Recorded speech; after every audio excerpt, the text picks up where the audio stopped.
So ഇവിടെ എന്താണ് സംഭവിക്കുന്നത്? ജോയ് തോംസൺ ആ ലിറ്റിൽ ചേംബറിലേക്ക് വരികയാണ്. ആ റൂമിലേക്ക് വരുമ്പോൾ ഭയങ്കര ബ്രൈറ്റ് പെയർ ഓഫ് ഐസോട് കൂടി സ്നോയി ആയിട്ടുള്ളൊരു ബെഡിൽ, സ്നോയി ബെഡ് മീൻസ് ആ കളറായിരിക്കും ബെഡിൻ്റെ, വൈറ്റ് കളർ ബെഡിൽ ഇങ്ങനെ നമ്മുടെ മാഗി കിടക്കുകയാണ്. അപ്പം മാഗി എങ്ങനെയാണ് ജോയ് തോംസനെ നോക്കുന്നത്? ടെൻഡർലി, ഗ്രേറ്റ്ഫുള്ളി, പ്ലീഡിങ്ലി, സ്നേഹത്തോടെ, വളരെയധികം ആദരവോടെ, നന്ദിയോടെ ആൻഡ് പ്ലീഡിങ്ലി, ഒരു അപേക്ഷയോടെ നോക്കുകയാണ്.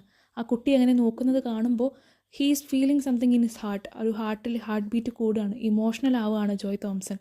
അപ്പോൾ തന്നെ ജോയ് തോംസൺ എന്താണ്, പെട്ടെന്ന് മാഗിയുടെ അടുത്ത് പോയി ഇരിക്കുകയാണ്.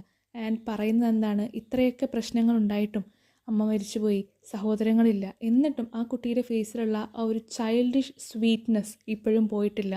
അതെന്തായിട്ടില്ല? ഒബ്ലിട്രേറ്റ് ആയിട്ടില്ല, എന്ന് വെച്ചാൽ ഡിസ്ട്രോയ് ആയിട്ടില്ല, നശിച്ചു പോയിട്ടില്ല. ആൻഡ് ഹീസ് ആസ്കിങ്, നിൻ്റെ പേര് മാഗി എന്നാണോ? അപ്പോൾ എന്താണ്,